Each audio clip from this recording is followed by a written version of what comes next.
Hello friends. ஒரு மாதிரி எனக்கு டிப்ரெஷன் ஆகுது, கஷ்டமாகுது. ஏன்னு கேட்டிங்கன்னா, நிறைய பேர் வீடியோவை பார்க்குறீங்க, ஃபாலோ பண்ண மாட்டீங்க, லைக்கும் போட மாட்டீங்க. ஆனால் கமெண்டில் மட்டும் வண்டியாக எல்லாம் கேட்டுன்னு போயிடுறீங்க. அதை நினச்சா தான் ரொம்ப கஷ்டமாகுது. பரவாயில்ல, நீங்கள் தானே, ஏற்றுக்கிறேன். அப்படியே ஒரே ஒரு ஃபாலோ மட்டும் பண்ணிக்கோங்க, சரியா?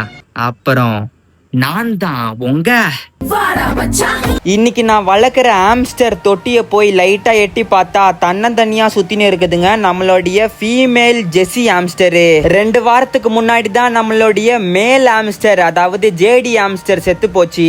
அதுக்கு கடைசியா செய்ய வேண்டிய காரியம் எல்லாமே செஞ்சு முடிச்சாச்சு. அப்புறம் எனக்கு லைட்டா பசிக்கிற மாதிரி இருந்துச்சுன்னு சொல்லிட்டு குளு ஃப்ரிட்ஜை திறந்து பார்த்தா உள்ளுக்குள்ள ஒரு பெரிய சைஸ் கொப்பரை தேங்காய் இருந்துச்சுங்க.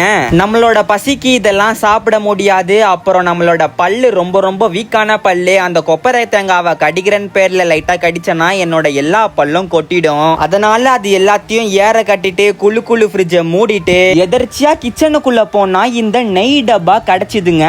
இந்த நெய் டப்பா எனக்கோசம் தான் வாங்கினது. தோசைக்கு சாம்பார் சாதத்துக்கெல்லாம் ஊத்தி சாப்பிட்டா உடம்பு ஏறன்னு சொல்லிட்டு தான் வாங்கினேன். ஆனா வாங்கின 2-3 நாளிலேயே நெய் தனியா எண்ணெய் தனியான்னு தனித்தனியா பிரிஞ்சிடுச்சு.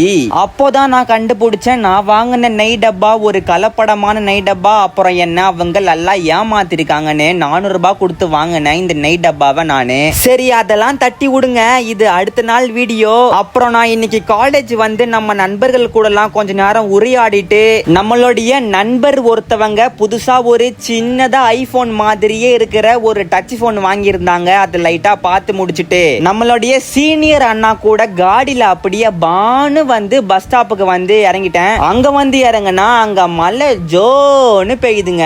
மழையில நனைஞ்சா கண்டிப்பா சளி ஜுரம்னு அடுத்த நாள் வரும். அதனால மழையில நனைய கூடாதுன்னு சொல்லிட்டு நானும் தெருநாயும் சேர்ந்து அட்டி விட ஆரம்பிச்சிட்டோங்க பஸ் ஸ்டாப் ஓரமா. அப்புறம் அவ்வளவுதான், இந்த வீடியோ முடிஞ்சு போயிடுச்சு. இது போல மஜாவான vlog திரும்பியும் பார்க்கணும்னா வாடா மச்சான் இன்ஸ்டா பேஜை ஃபாலோ மட்டும் பண்ணி வச்சுக்கோங்க.